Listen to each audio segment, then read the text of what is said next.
You can have the money, you could have the body, the career, and still wake up wondering, what the heck am I doing with my life?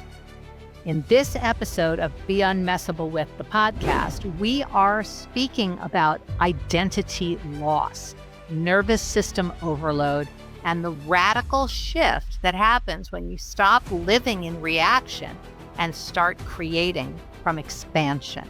If you have ever felt burnt out, and that is most of us, if you felt disconnected or like you're doing all the things but something's still missing, this episode is your wake-up call. Hey there, my name's Jocelyn Herman-Saccio, the host of Be Unmessable With the podcast. And today my guest is Matthias Schmitt. He is a 4 times founder turned executive coach, speaker, creator, and he actually created something called the expansion state method, which is fascinating. We're going to get all into that in this conversation and really talk about the evolution of the next phase of being a leader.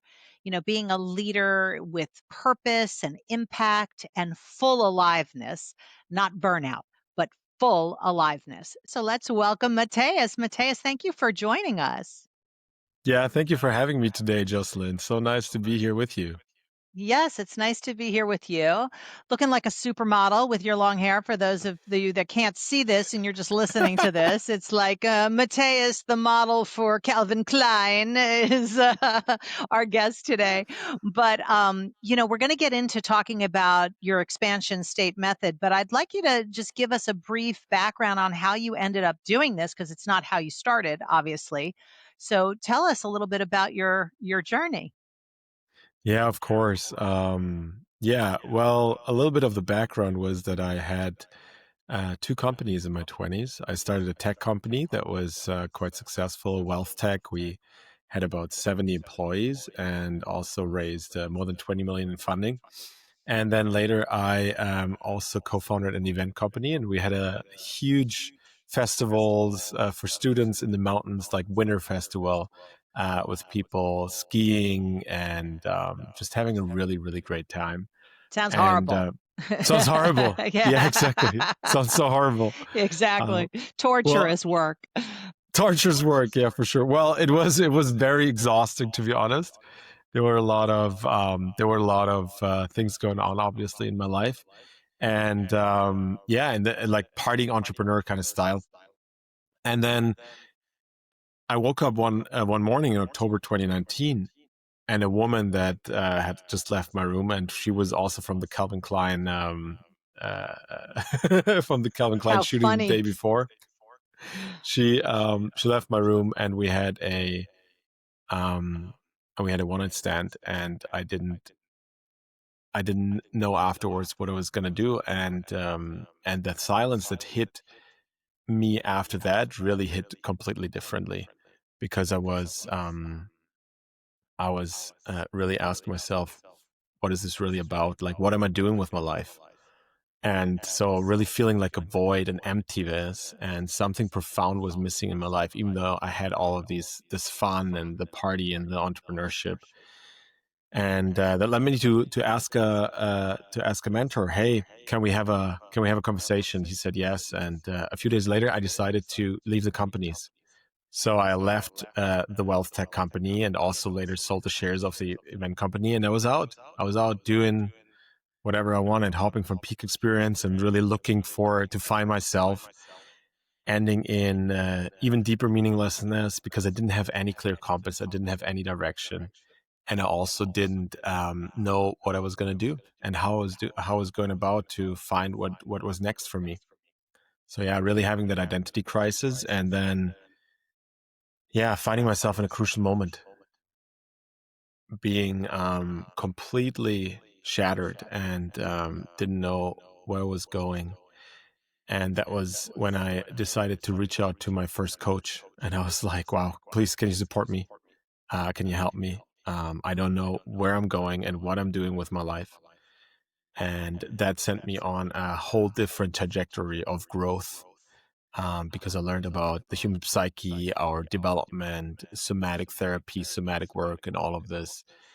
And yeah, I really ended up in a place of fulfillment, of joy, of being able to enjoy my life again, knowing what I was doing, and yeah, creating from all of the things that I've learned since that expansion set method that you were talking about. But more than that, also just being able to live a great life for myself that is really truly fulfilling, and supporting others in doing that. Exited founders and especially men in transition. And it's And yeah. interesting because when, I work with entrepreneurs and founders as well. And one of the biggest thing, they're successful, but not fulfilled. So what do you find is the biggest thing that robs people of fulfillment from the people that you work with? Well, I think the biggest thing that robs them from fulfillment is really the that they attach that. That's at least what I do, or what I did, was that I attached my happiness and my alignment, my my fulfillment to an external goal, to achieving something or a status, or having power over something, a certain amount of money in my bank account, you know. And that's, I think, the fundamental thing, that people really create like this outside picture how life should look like without having an internal connection to themselves and being able to, yeah, to find the reality and the truth within themselves. And we're so primed to look outside from the moment we're born. We're like framed, right? Like the first thing we do is like, okay, we get born into this family, and then you already have a soccer team, a football team that you have to follow, and then you already have a religion that you have to follow, and it just goes along during your whole life, at least in the early stages. And then later, we realize, well, maybe those things are not serving us, those external goals. Only who am I truly? And that's when the whole transformation and the true fulfillment starts. And when you talk about the expansion state, what does it really mean for you to live from that state? Well, it means that we can leave from two stages. One is expansion, one is contraction. Okay. And in most of our society, people live in survival mode. And yeah, that's the default That's mode that we it live in. is. It's the default world people live in for sure. And that can be agitation on the one hand side, like really anxiety, stress. And on the other hand, though, also the sense of shut down and of not feeling worthy, which is part of the parasympathetic nervous system.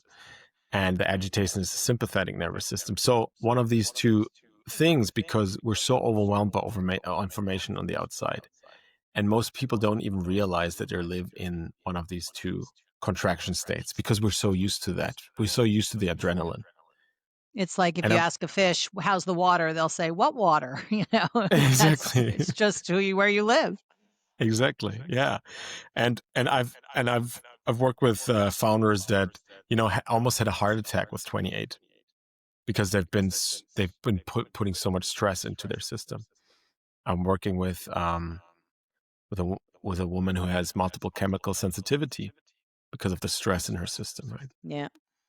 And we don't really realize that until we find a state of calm confidence and peace. And what I call expansion state is really, in the end, part of the parasympathetic nervous system, but not where we're completely like shut down and we don't want to do anything, but where we have this presence, where we have this clarity, and where we have this direction in life, and we can follow that from groundedness and from Yes. purpose.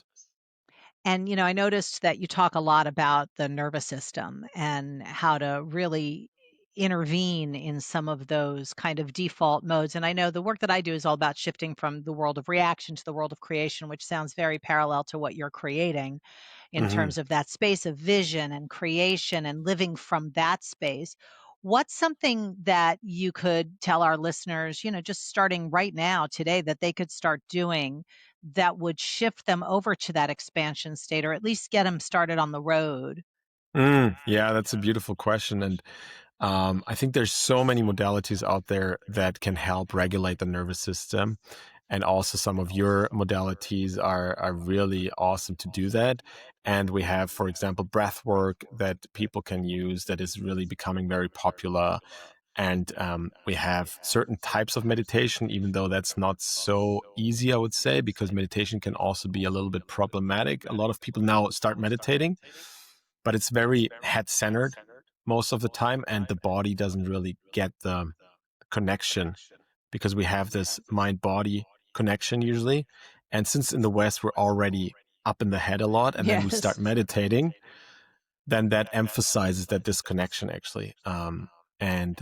So when we It's so start funny you meditating, say that. When people talk to me about meditation, I'm like, okay, but because I find it's like a little bit of a trap for people. They think they're doing something quote unquote mindful, but it's really more brainful, which is a yeah. little different, and it Mm. and it forces you to start thinking and escaping, and it's like moments of escape rather than moments of embodiment and presence, which can be done not in a meditation room. It could be done right now here with you and I. We can access that if you exercise that muscle.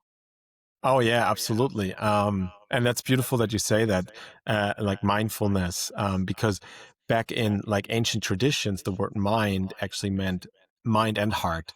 They didn't Mm, have two words for mind and heart. They only had one word, jin, in Old Chinese, which meant the connection between mind and heart. So heart interesting. mind, pretty much. And so they didn't differentiate. And we in the modern world, through science, we have put such a huge emphasis on the mind, and that's where people get stuck ultimately. It brings them to a huge success because the mind can do amazing things, but if it's disconnected from the body, from the heart, we don't feel ourselves anymore. I got super numb on my journey. Like I was drinking heavily every weekend. I was numbing myself with unconscious sex. I just needed this, I just needed the sex, and I needed adrenaline filled adventures just to feel myself. Yeah. You gotta bring yourself up from the basement of numbness, If you're not present, you gotta kinda dig deeper to get yourself to a world of aliveness. Yeah, exactly. Exactly that. And use substances, like that's why hub substances are so also a lot of people use that nowadays. I've done it certainly. And yeah, so that's why the whole mind theme is really interesting because mind in its original sense means the whole system of mind. We have neurons in the gut, right? We have neurons in the heart. Everything is connected, and once we tap into these wisdom centers, so much beauty can unfold, and so much can happen, and we all of a sudden we take decisions from a place of intuition, of inspiration. Well, that's definitely not how most of the planet is functioning 99% of the day. And that is, one of the reasons I have this show is to give people access to different modalities and different methodologies and strategies, even to be able to live a life. When I say be unmessable with, I don't mean be tough or Mm, numb to what's happening or not feel your feelings. I literally mean being able to access that space, what you're calling the expansion state, and live from that space no matter what life is throwing at you. So life throws circumstances at you and people at you and all those kind of things you can react to. And instead of staying in that world of survival and reaction, being able to pivot over to that space of what I guess originally was intended by the word mindful mm, or mind. Now that you're, talking about the gin, it's, that space of wholeness and nothing and creation, which is beautiful. truly unmessable with. I mean, there's nothing you can't mess with creation, you know? Exactly. So Yeah. beautiful.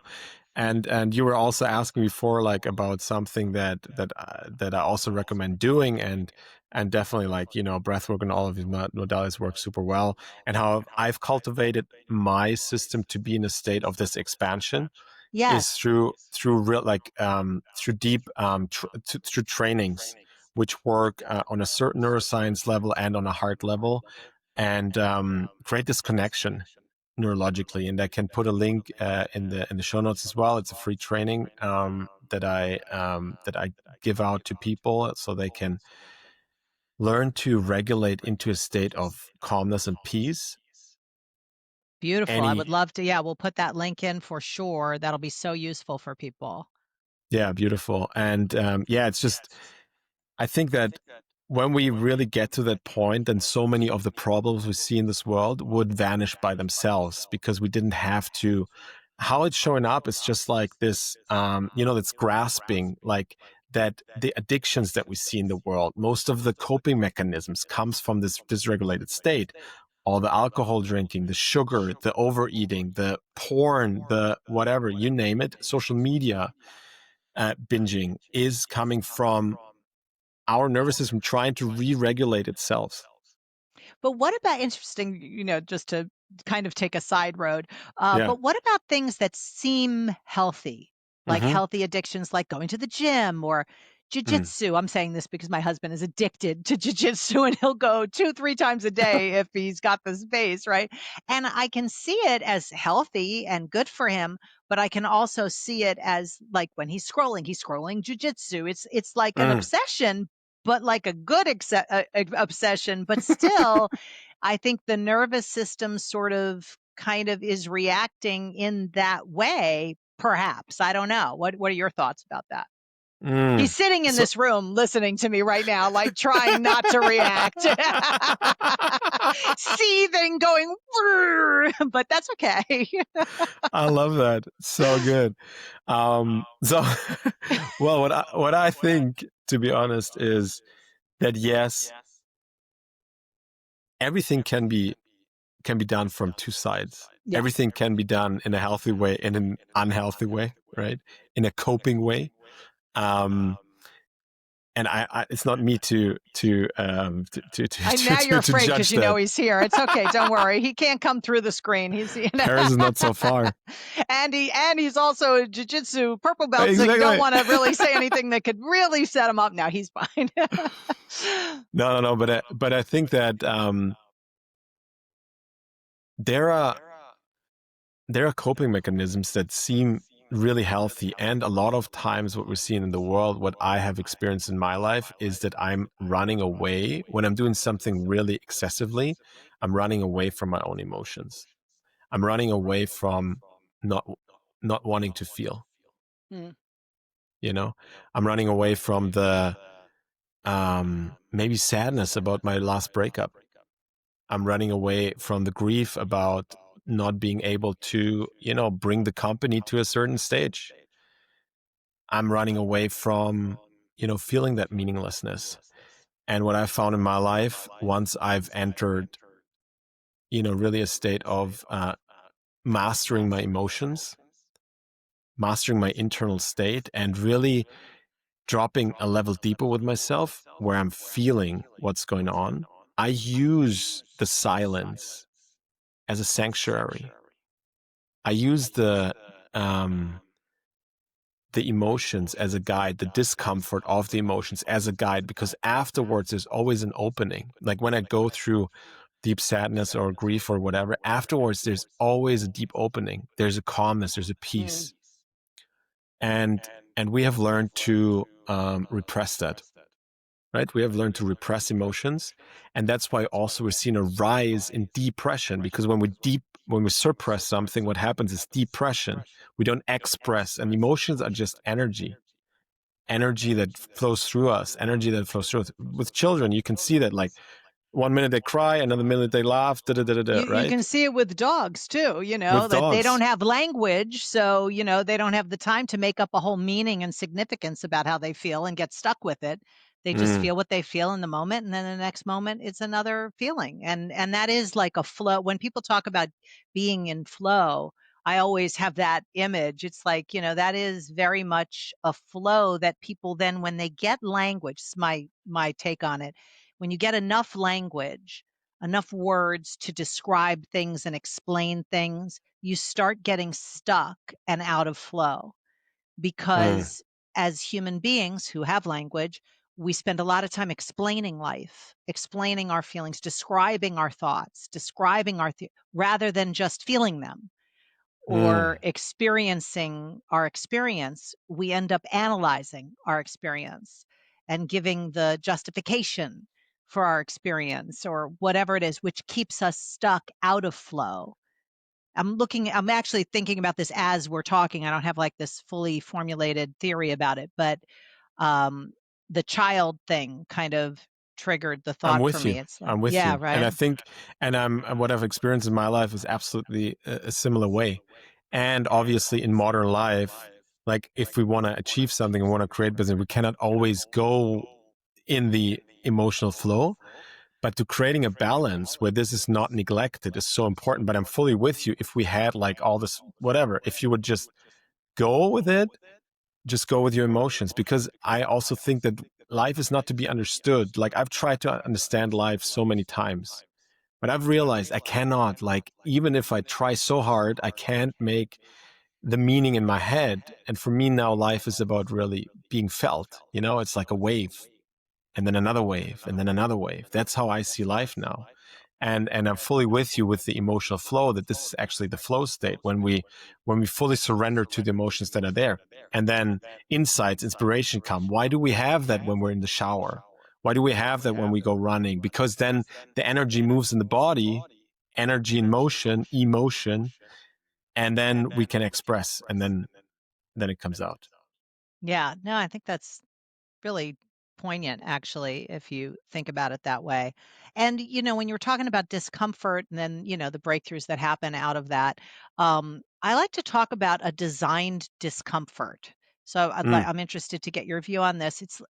People look at discomfort as like a bad thing. Like I want to avoid discomfort. It's, something to stay away from. But I look at how can, yeah, at least when I work with my clients, I say, let's design some discomfort in this so that it's not like we're just maintaining status quo. We're designing a gap mm.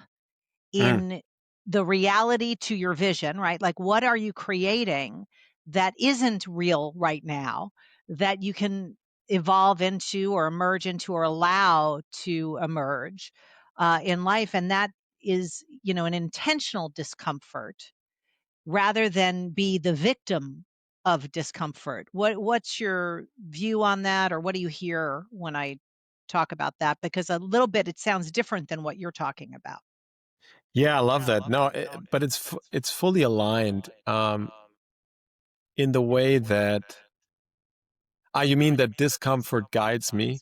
Um, Yeah, when you talked about that, I was like, yeah, I can hear mhm, that. But to me, I'm like going, that's a little bit like yeah.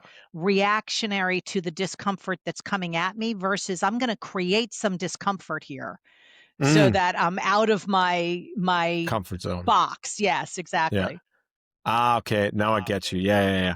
Well, the discomfort that I was talking to is really, um, creating those situations and then actually, feeling into them and letting that fully penetrate oneself. Just like an example, like being on stage, I I create the situation. I'm a little bit scared to be on stage, right? I was like few months ago, I was in front of 500 people, and then I can either, like harden. I can either like put my like mask on and be like, okay, I'm just gonna like push through that. I have my talk and I'm just gonna deliver, or I go into the discomfort. I feel all of it. I feel the stress. I feel the intensity of it because I can hold it now. Before I would have like been like, no, no, no, and just like deliver and then go. But now I can relax. I can open myself to the discomfort, and then all of a sudden insights come, and it's like, oh no, I'm not gonna say that. Right? Maybe I'm just gonna throw my whole speech overboard, and I'm just gonna speak freely because that's what the room needs in this moment, or that's what the people need. That's what I'm feeling. Then all of a sudden, that's what I mean with this. So Gotcha. it is aligned, and I love that you talk about discomfort also from this different perspective, because it's so important.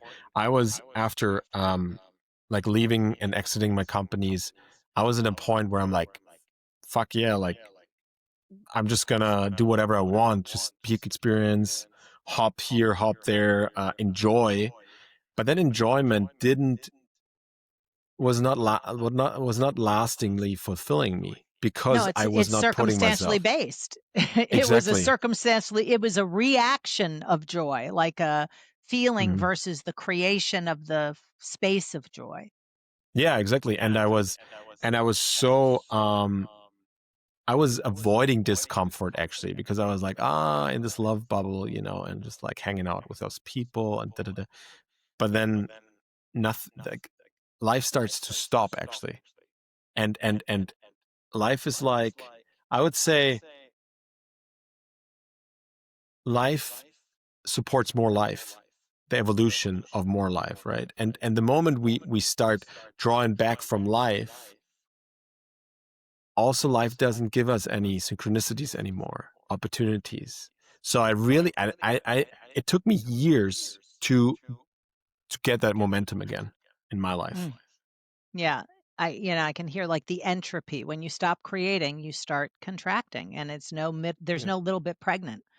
yeah. You're either one or the other on it. But when you talk about evolution, what do you think or what do you believe is the next evolution of leadership? And what hmm kind of inner work is required to get there?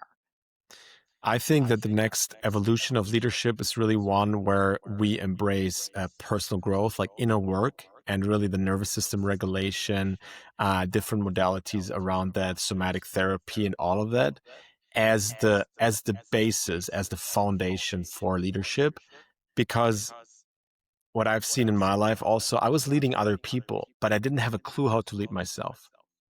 I was leading like teams of 30 plus people, but in a way that was still very much from the energy of a little boy, you know, my needs, my wants, my desires, and not from a place of service. In the place of service, we can only reach truly if we have cultivated connections with the different parts in ourselves. So the new, like a new way of seeing the mind, actually, but the whole heart mind and the body mind is to see mind like kind of fragmented. So there's different fragments. So in different situation, we are different kinds of versions of ourselves. And the more we go into discomfort, the more we feel, the more we integrate. For example, there's a lot of talk about inner child healing and stuff like that. The more we integrate these pieces, the more from a place of wholeness we can act. So the less we project things that might not be comfortable for ourselves because we have not faced them within in ourselves on the outside. And that means that our leadership will evolve to a place where the new leader, the evolutionary leaders, are going to be more whole in themselves. They will face their demons inside. They will face all of the discomfort inside of them and then lead from a place of that calmness because they don't have to blame or complain about it on the outside because they have seen, it's also a part of myself that is Mm. that I have inside of me as well. Yeah, beautiful, beautiful. Well, we're definitely going to put the link to your free training in the show notes. But is there anything else you want to leave people with before we complete this conversation? Although I have a feeling it'll be the first of many. Yeah, for sure. Um, well, it's been a pleasure to be with you, Jocelyn. I love the conversation, and I love the way that you lead this. And yeah, wonderful. I'm really, really honored. And yeah, if people want to check out the free training, for sure, go ahead. Um, yeah. Yeah, we'll send them there and we'll also put your website so that people can find you. And if they want to do more work with you, I'm assuming there's things on there that they can engage with and contact you through. Oh yeah, for sure. There's webinars and ways to contact me definitely on there. And maybe one more thing about the next level of leadership, because I think that it's such an important topic Yeah. because we're seeing so little healthy examples of that nowadays in the public media. It And is I've horrible. You turn on the news and it's not exactly a bevy of well-being. No, and I've had such a hard time in my life to find, role models where I was like, really, like I really feel this is a role model that I want to strive to be. you know? There might be like aspects, right? But I think that everyone is able to create their own inner role model and their own, best version of themselves. And that should be always the thing that drives us forward. Like that next best version of yourself, but not in a way that, hey, you're lacking that and you're not there yet. Right. No, you're perfect. Everybody's perfect. And there's always things that we can, work on, that we can maybe Elevate. elevate, transcend, make more whole. And so I think that this is the new kind of leadership, is really coming from a place of, I want to be my own best role model for myself and for all the people that I touch. I love that. Be your own best role model. I love it. And it makes it so accessible because the whole comparison of you to someone else sets up it's a setup for upset and, you know, a lack of self-confidence. But if you're in competition with your future self, you can really design it in a way that it's accessible and developable. Mm, absolutely. Yeah. Yeah, that's great. That's great. Thank you so much, Matthias, and thanks everybody for listening. And we'll definitely put all those links in the show notes so that you can access Matthias and delve deeper into this expansion state method, and develop yourself into a whole new stage of leadership. Because everybody's a leader, whether you're a CEO or a mom or a student. You are the leader of your own life. Absolutely. Thank you so Yeah. much for having me, Jocelyn, and I'm wishing all the best to you and all the listeners and watchers. Yes, exactly. All right. We'll see you on the next episode of Be Unmessable with the podcast. What if fulfillment isn't something you chase, but something you reconnect to? Matthias reminded us that real power doesn't come from pushing through or pushing harder. It comes from pausing, listening, and learning how to regulate the system that's been in survival mode for way too long. This isn't about fixing yourself. It's about coming home to yourself, rediscovering yourself. And if you're ready to take that next step, to stop spiraling in stress and start operating from calm and clarity and power, I got your back. Go grab my instant reset guide. It's free, it's fast, and it's packed with practices that will shift you from burnout to breakthrough. The link is right below, so grab it. It's free. And hey, if this episode actually hits you in the gut, share it with someone that you care about, or just hit play on the next video, because being unmessable with is a practice. It's a practice that you do ongoingly. My name's Jocelyn Herman-Saccio, and I'll see you in the next video.